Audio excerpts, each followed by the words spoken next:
Agora tem adoradores.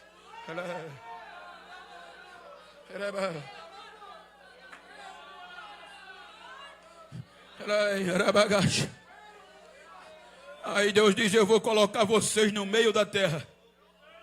Se você ler no contexto profético posterior, Isaías 41:19, eu plantarei no deserto.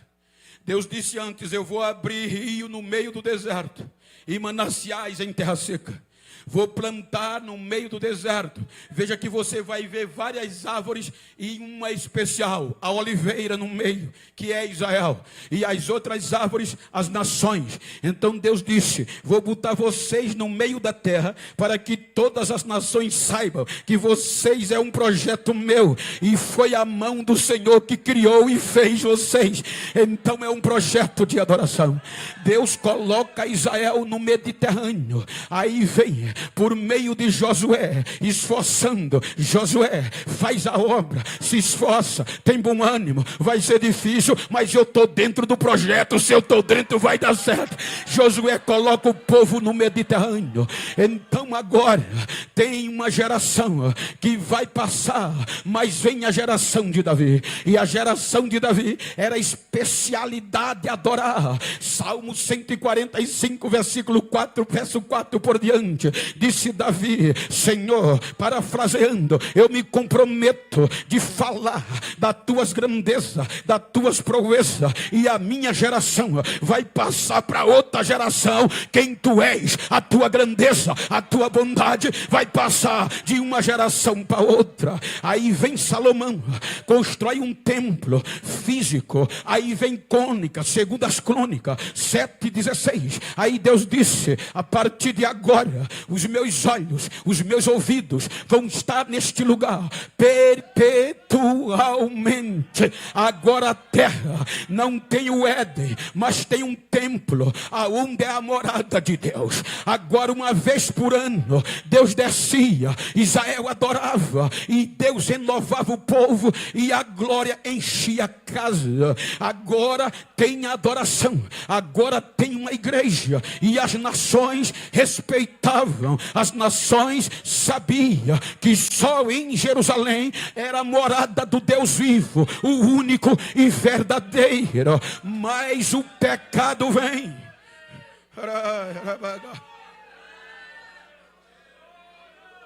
A lei e o sangue de novilho não deu sustentação espiritual aos judeus. O pecado vem. E a lei enfermou, enfraqueceu.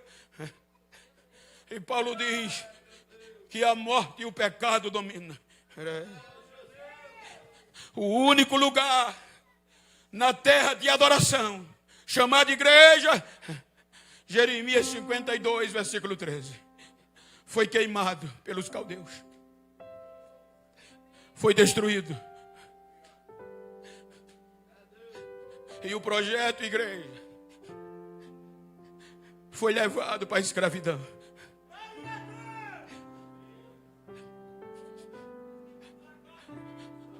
Os caldeus tocaram fogo na igreja. Blasfemaram sobre os utensílios de adoração. E levou a igreja como escravo. Aquele lugar que adorava e Deus descia. Agora as raposas, os chacais, o mato vai crescer. E não se ouvia mais louvor nem adoração. Chegaram no cativeiro, não tinham força. Penduraram os instrumentos musicais.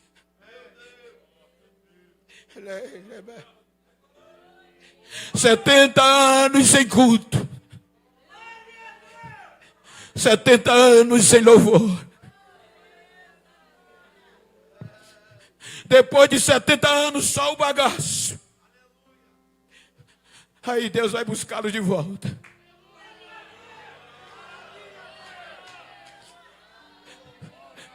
E usa o profeta Ageu para pedir para eles recomeçarem. Porque havia uma aliança quando ele os tirou da casa do Egito, e ele ia voltar a fazer estremecer as nações, porque minha é a prata e meu é o ouro, e a glória da segunda casa vai ser maior que a da primeira.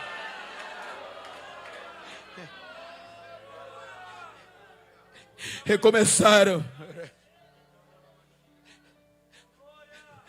mas não foram mais os mesmos. 430 anos antes de Cristo, o caos veio.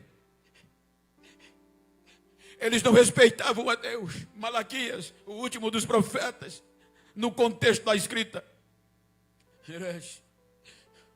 Malaquias capítulo 4 vai dizer que Deus não vai ter misericórdia, o juízo vai vir e queimará. E para os soberbos vai ser tão feroz o juízo que não sobrará nem raiz nem ramo. Aí Deus silencia.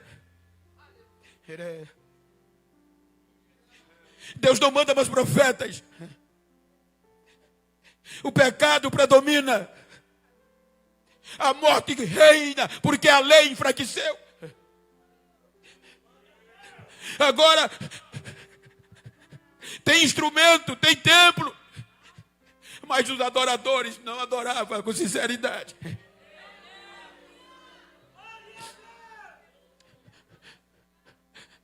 Aí é aqui, na visão teológica que eu tenho, que Jesus vai mostrar a ele o feito. É aqui que Jesus, na minha visão, vai mostrar a ele o que aconteceu no período do silêncio. Como Paulo diz que a morte reina. E a morte só reina porque o pecado lhe dá poder. Aí vem uma petição oficial para o Supremo Juiz. E a petição do promotor de acusação era: conseguimos afastar todos. Desde Adão, desde Noé, e agora o projeto igreja. Israel. Conseguimos vencer. A denúncia vem com as provas. As 7 testemunhas que conseguiram separar todos os adoradores de Deus até aqui. Aí Deus aceita a denúncia. E vai ouvir as testemunhas. As testemunhas começam a relatar os acontecimentos e um anjo vai escrevendo. Quando as 7 testemunhas terminam a história de Israel, não havia brecha para absolver. Aí João diz que um anjo pega o livro, enrola, sela com 7 selos e entrega na mão do juiz.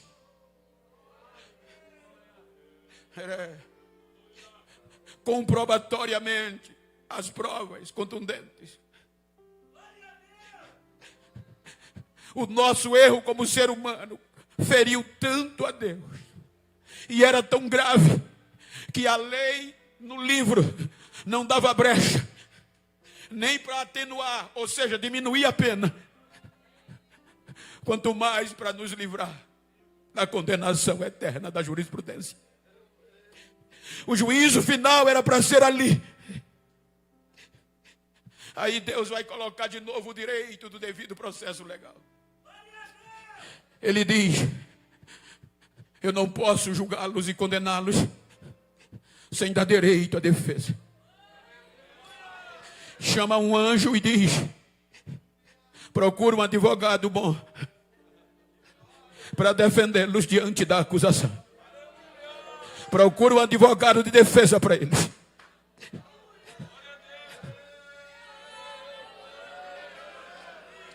O anjo procura no céu.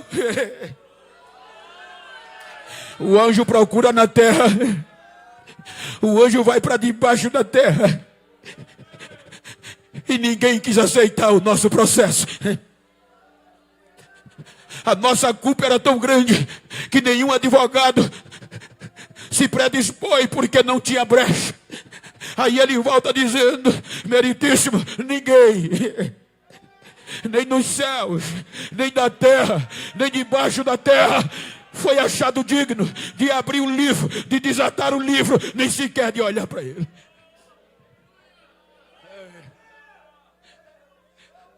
O direito foi dado,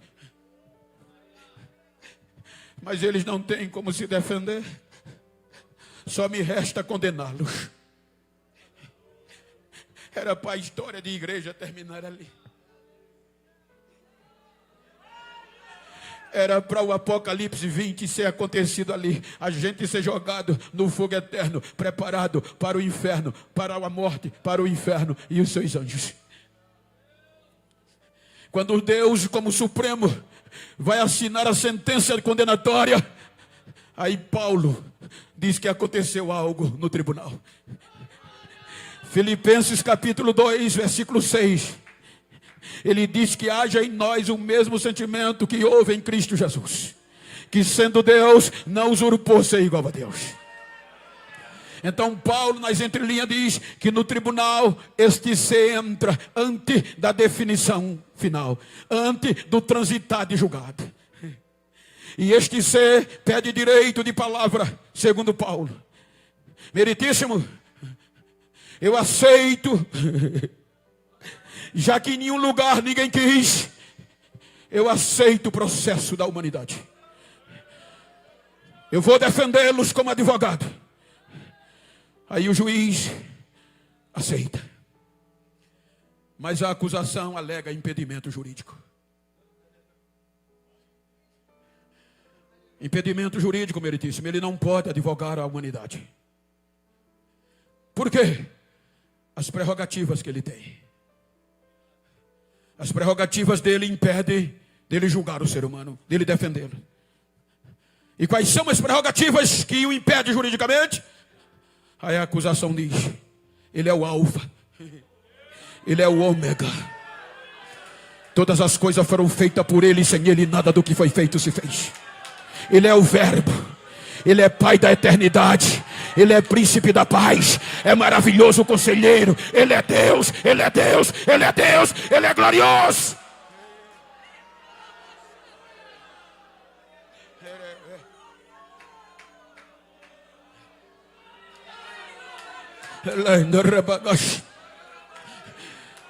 Aí o juiz dá razão e diz: vocês têm razão. Você não pode defendê-los. Você é Deus. Olha o que ele faz. Ele diz: meritíssimo, eu vou abrir mão da minha glória. Eu vou me aniquilar. Eu vou despir da glória que eu tenho. Eu não vou usar o direito de ser Deus. Eu vou me humilhar. Eu vou me tornar um deles. Vou ser servo, mas desistir deles eu não desisto. Eu aceito o processo. Vou abrir mão de tudo.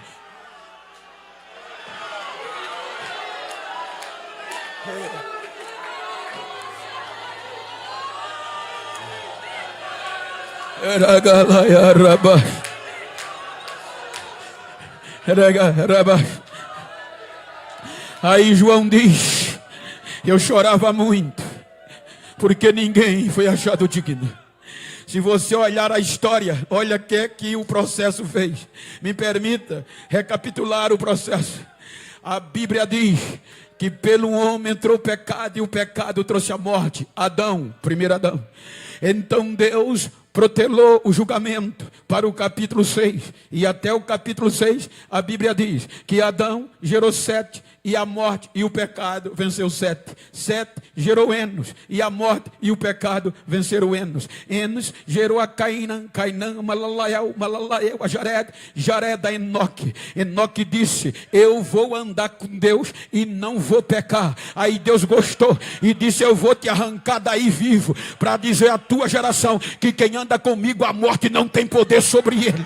Aí leva ele vivo. Mas Metusalém não resolve. E Peque a morte vence. Metusalém gera Lameque, a Jared gera Lameque gera Noé. Aí vem todos, a morte vence. O pecado domina, vem um dilúvio. Depois do dilúvio, aí diz a Bíblia que Deus rola o processo e vem Sem gera Arfajade, a morte vence. Arfajade gera Elai, Elai gera Eber gera Reu gera Peleg gera Serug gera Naó gera Terá, e Terá gera Abraão. Aí Abraão é amigo de Deus, é o pai da fé, mas o pecado vence e a morte vence ele. Abraão gera Isaac Jacó, a morte vence. Jacó gera Rubem, Simeão, Levi, Judá, Zebulon, Gad, Assé, Dan, José e a Benjamim, a morte vence. Aí Deus pega Judá, joga no processo. Judá gera Perez, Esrom Arão Aminadab, Naasson Salmão a Boaz a Obed a Jessé e Jessé a Davi. Aí Deus disse: agora eu achei um que vai cumprir o desejo do meu coração. Mas o pecado vence Davi e a morte vence. Davi gerou Salomão a Roboão a Abias a Asa, o processo. Asa Josafá Jorão a Uzia a Cais a Ezequias gera Manassés a Amon a Josia, e Josia a Jeconia. O pecado vence e a morte vence. Vem o cativeiro. Depois do cativeiro, Deus arrola o processo, protela. Aí diz Mateus: depois da deportação babilônica, Salatiel gerou a Zorobabel gerou Abiúda, Eliaquim, Azó e Azó a Zadok gera Aquim, Eliasar a Matã, e Matã Jacó, e Jacó a José, que foi marido de Maria. Agora diz Lucas 1:30 que o anjo Gabriel vai em Nazaré e diz: salve, salve a agraciada, salve, salve a agraciada, salve, salve a agraciada. Eis que no teu ventre conceberás e darás à luz a um filho, e o nome dele vai ser Jesus. Ele vem.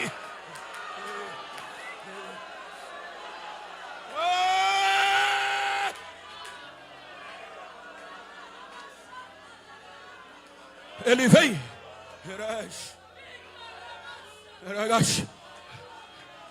Cumprindo a plenitude dos tempos. Gálatas 4:4. Deus enviou seu filho, nascido de mulher, debaixo da lei, para redimir os que já estavam condenados pela lei. Nós já estávamos condenados, e Ele nos amou. Todas as gerações foram separadas de adorar a Deus por causa da morte e do pecado.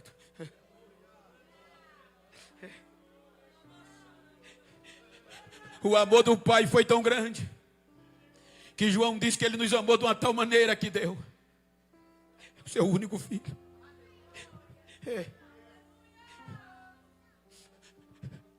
Se você ler Romanos 8:31, a gente sabe de qual é salteado. Se Deus é por nós, aquele que nem mesmo a seu próprio filho poupou, mas antes o entregou por todos nós, como não dará também com ele a nós todas as coisas?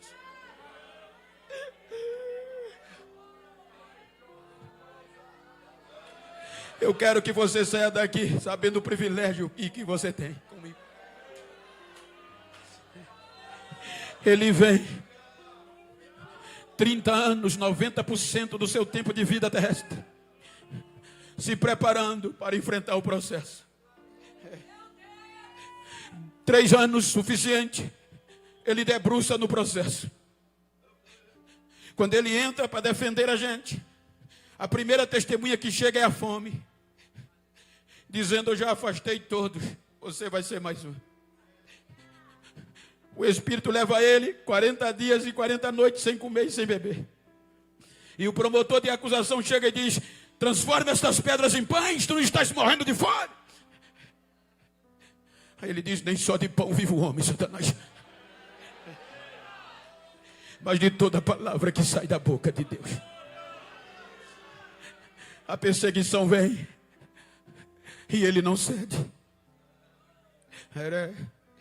o perigo vem. E ele dava ordem: aquieta-te mar e acalma-te vento. Aí a angústia vem. E a angústia fala mais alto, porque ela é de dentro para fora. E a angústia diz: você vai ser mais um. Mas apertou tanto que ele pediu 3 discípulos: vamos ali orar, que a minha alma está angustiada até a morte. A angústia dizia: vou te pegar. Por 3 horas, intercalado, ele ora com um pedido: Pai, se possível for, afasta de mim esse cálice. Não deixa ela me separar de ti, Pai. Quando a angústia disse: vou conseguir, ele brada: Pai, não faça a minha vontade, mas a tua vontade prevaleça. Eu não vou desistir. Aí a nudez vem. A nudez era o ápice da vergonha. O opróbrio que Paulo diz, ele suportou o opróbrio. Eu fiz curso em Jerusalém e os mestres rabinos dizem que a nudez foi total. Aquela fralda, aquele pano, aquela cueca antiga é só para os filmes e as telas. Mas literalmente ele se tornou nu. A vergonha, o ápice. Mas ele não desistiu. Aí a tribulação entra. A tribulação são os chicotes. No original é de cascar o grão. A tribulação dizia: você vai desistir, vai devolver o processo. Vencemos até aqui. E se eu sou advogado, pego um processo do pastor Elias, analiso, me debruço e digo: rapaz, não tenho como te absolver nem diminuir a tua pena. Toma de volta, procura outro. Mas como procurar outro que já procuraram no céu, na terra e debaixo da terra e ninguém? A tribulação disse: vai devolver. Aí Isaías diz que em vez de ele devolver o processo, ele toma sobre si. E agora o castigo que era para nós está sobre ele. E era pelo andar do processo que a gente ia ser absolvido e a nossa mazela ia ser curada. Quando ele toma para si os nossos pecados, os nossos processos, aí a espada vem. A morte, a espada olha e diz: agora eu pego ele. Meio-dia, está crucificado. Até as 3 horas, pelos nossos pecados, elas conseguem separá-los de Deus. Deus meu, por que me deixaste só? Diga para quem está ao seu lado: era o teu processo. Era os teus pecados e o meu e os nossos. Agora com os nossos pecados, 3 horas da tarde, a espada entra. A morte vem. E como a morte venceu a todos pelo pecado, e como ele estava com os nossos pecados, a morte vence ele. Só que com uma observação: os nossos pecados. Eu fiz os estudos, já falei isso algumas vezes, só para depois você, só para não dizer que eu estou criando.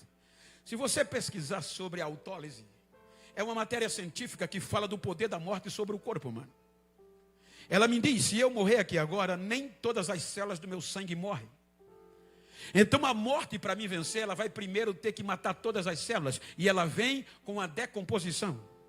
Primeira etapa. O que é que a decomposição faz? Ela vem, me rastreia, vê mentira, vê engano, vê pecado, ela entra. Então ela tem de 0 a 12 horas para esfriar meu sangue. Quando o sangue está frio, matou todas as células. Está pálido, está sem vida. Com 12 horas, já está decomposto. Aí vem a putrefação. A putrefação vai apodrecer de dentro para fora o organismo. Ela tem de 13 a 24 horas. Com 24 horas, vai feder. Pode ter dinheiro ou não, vai feder. Pode ser rico ou não, vai feder. Está podre. Com 25 horas, no calendário judaico, Um dia 12 horas, 2 dias 24, 3 dias 36. Com 25 horas, entra a colonização. Já está podre, sepultou, os insetos vão comer o corpo, os germes, acabou. A morte vence, daqui a pouco, ninguém vê mais nada. Então 3 horas da tarde ele morre. 5 horas, tiram ele da cruz. 6 horas da noite, já está sepultado. Aí a morte diz, vou tirar sarro. É mais um. Quando entra no sepulcro, o sangue dele não está esfriando. Ele não está ficando pálido. Mas ela diz, a decomposição tem 12 horas. No fim do primeiro dia, ela volta. O sangue está aquecido. 12 horas e a pele está rosada. Aí ela grita pela decomposição, o que é que houve? Desde o primeiro até agora, nunca aconteceu isso, eu venci todos. Aí a decomposição responde, 1 Pedro, capítulo 2, 22. Eu rastreei ele, mas não encontrei nem mentira, nem engano nele. Ele não cometeu pecado e eu não posso entrar. Porque a Bíblia diz que o pecado dele era nosso e o nosso processo terminou na cruz. Quando ele desce, já desce o advogado vencedor, limpo, puro, santo. Ele não tem pecado, o pecado era nosso, ficou na cruz. Segundo dia, 24 horas. Se a decomposição não entra, a putrefação não entra. Não tem mosquito, não tem mosca. Ele não está apodrecendo. Manhã do terceiro dia, já vai terminando as 36 horas. Ela entra, ele está rosado, está limpinho, não está podre. Ela chama o pecado e diz: pecado, o que é que houve? A gente venceu todos. Eu domino desde Adão até aqui. O que é que houve? O pecado grita, Hebreus 4,15. Eu fiz com ele como eu fiz com todos. Em tudo eu o tentei, mas em nada ele pecou. Ele é santo, é diferente, ele é puro, ele é puro, ele é puro. Levantaram a bandeira branca, se renderam. E na antiguidade, é por isso que tem o Salmo 24, Davi era guerreiro. E Davi sabe que o rei vencedor não tem glória que caba a ele. Porque quando o rei vencia a guerra, ele descia no quartel do poder do perdedor, tomava o despojo, tomava o poder e já mandava um mensageiro para casa, para a cidade natal, dizendo: diga aos meus súditos que alargue os portões, levante os portais, porque por mais largo que o portão de uma cidade fosse mais alto, não era cabível para a glória de um rei que vencia. Aí agora, ele desce a mais baixa profundeza da terra, toma o poder da morte e do inferno, toma todas as almas que desde Adão até ali descia e diz: agora são meus, quem tiver em mim não vem mais para cá, o caminho agora é para cima, agora é para cima. Manhã do terceiro dia, Maria Madalena e outras mulheres, preocupadas por o corpo não apodrecer logo, vão em Jerusalém, pegam o bálsamo e vão no sepulcro. Quando chega no sepulcro, que vão embalsamar, não tem corpo, só está o lençol. O desespero bate, roubaram o corpo dele. 2 anjos chegam e dizem: mulheres, o que é que vocês estão desesperadas? Roubaram o corpo do meu Senhor. Não, vocês estão procurando no lugar errado. Vocês estão procurando entre os mortos aquele que já está vivo. Ele não está mais aqui, ele já ressuscitou, ele já ressuscitou. Terceiro dia ressuscita, restaura a igreja.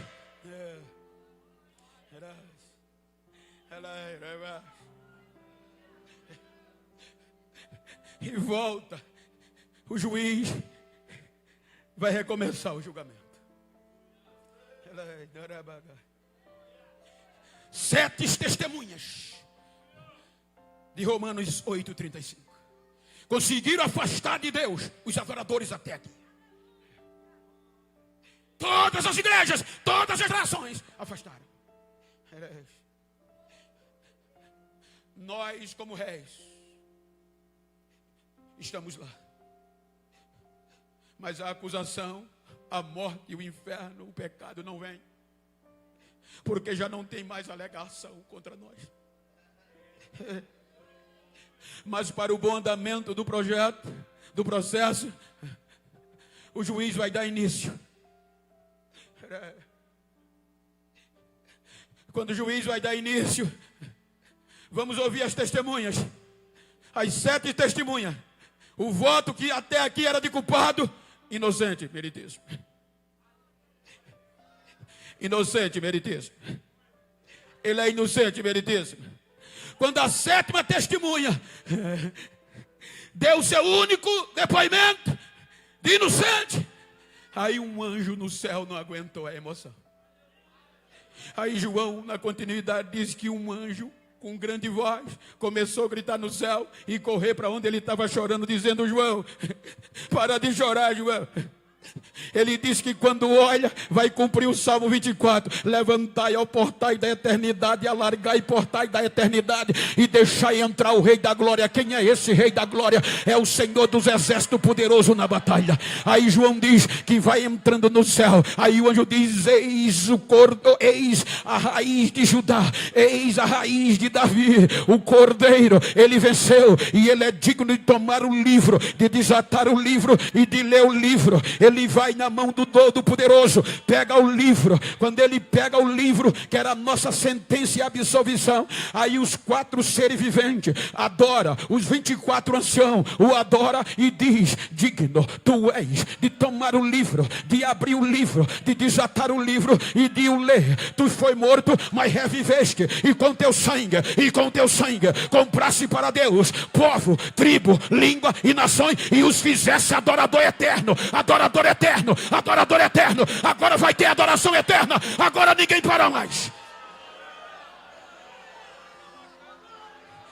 Aí João diz que o maestro do coral celestial fez um hino inédito, que nunca foi cantado, um cântico novo, e começou a cantar no céu. Aí o juiz disse: para, porque a partir de agora não é só o céu. Quem vai cantar é quem está na terra, quem está no céu, quem está no ar, quem está no mar, quem tem fôlego de vida vai adorar. Aí João diz que ouviu o barulho deste hino no céu, vindo da terra, vindo do mar, vindo de debaixo da terra, dizendo: digno é o que está sentado no trono e o cordeiro que foi morto, mas está vivo. Ele é digno de honra, de glória, de domínio, de majestade, de louvor, de riqueza, de sabedoria. Ele venceu, ele venceu, ele venceu, ele venceu, ele venceu. Cadê os adoradores? Cadê os adoradores? Cadê os adoradores? Cadê os eternos? Cadê os eternos adoradores?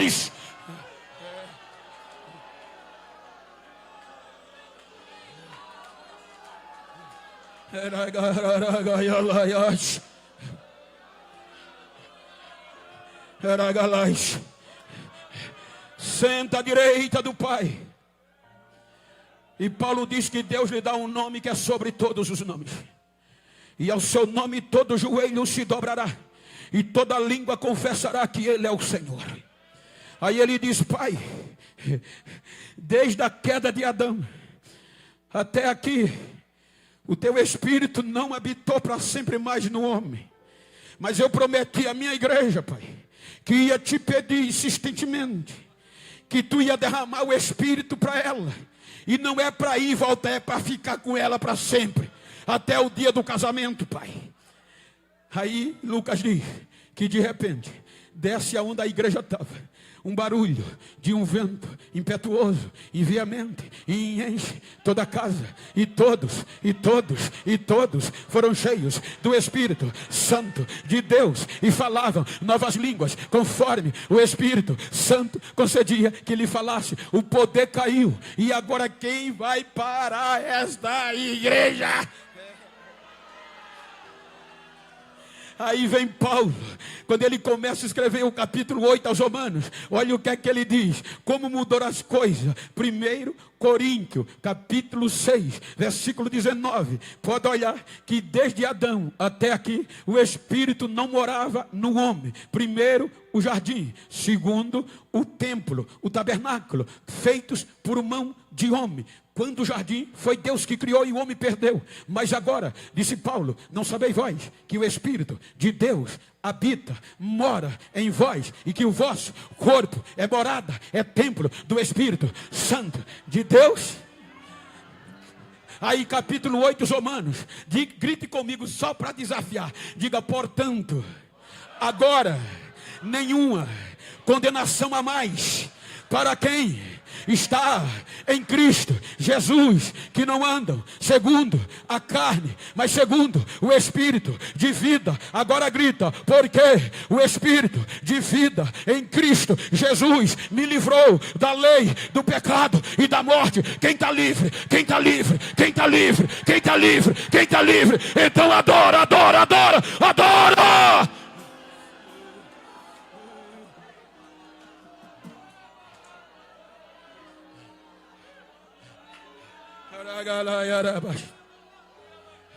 Agora olha a decisão final. Lembra que eu disse, transitado e julgado é uma decisão judicial com caráter definitivo? Romanos 8:33. Quem intentará acusação contra os escolhidos de Deus? É Deus quem o justifica. Foi Deus que disse, inocentes, transitado em julgado. Isso quer dizer, por isso que o inferno fica doido, mas ele não pode mais recorrer. Já foi transitado em julgado. A decisão já foi tomada. Arquiva o processo. Olha para quem está ao teu lado. Diga, me perdoa se algum dia eu te julguei, te condenei, te caluniei. Diga a ele, me perdoa, eu não sabia que tu era tão importante assim. Bata no peito e diga, eu sou. Foi Deus que disse que eu sou inocente em Cristo. Acabou!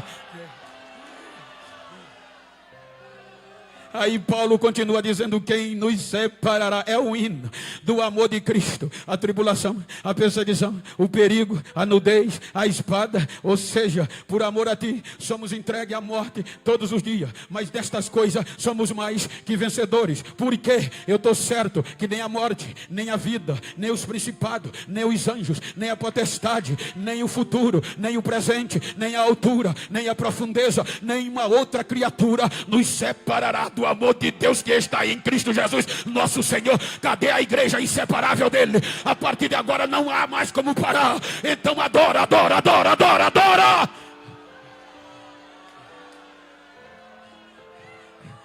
Não é só 50 anos. Não são só 50 anos. É eterno. Tinha alguém melhor que você. Você foi escolhido para substituir os anjos, para substituir Adão, para substituir os judeus. Você, como igreja de Cristo, foi separada, foi escolhido para adorar. Então diz para quem está ao teu lado, vai ficar de boca fechada com este privilégio que tu tem de substituir e ninguém te para mais. Então abre a tua boca e adora do jeito. Reage aí, reage, reage, reage, reage, reage, reage. Fique de pé, por favor.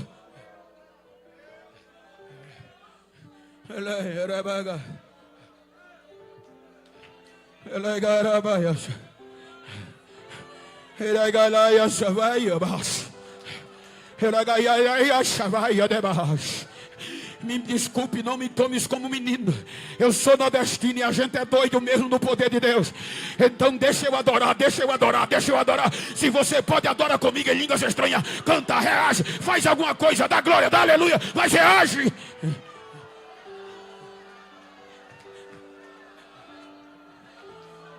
Se você puder, se você quiser, vira para esse crente do mesmo sexo ou íntimo que está do teu lado. Se não tiver, procura um. Me ajuda aqui, pastor. Olha nos olhos dele aí, assim como eu estou com meu amigo pastor Josué. Olha nos olhos dele, olha para mim não. E diga para ele, não quero nem saber como você chegou na celebração dos 50 anos deste ministério. Quero saber como você vai sair. Vou sair sabendo que eu não posso desistir. tenho que continuar fazendo a obra. É muito privilégio substituir os anjos, substituir Adão, substituir Israel, e a adoração é eterna. Diz a ele: me faz um favor, a partir de hoje, se tu encontrar alguém que pensava que eu ia desistir, que eu ia parar de fazer a obra, dá um recado a ele: vai ter que me engolir. A casa dele caiu, eu vou continuar na obra, vou continuar adorando. Abraça ele, abraça ela.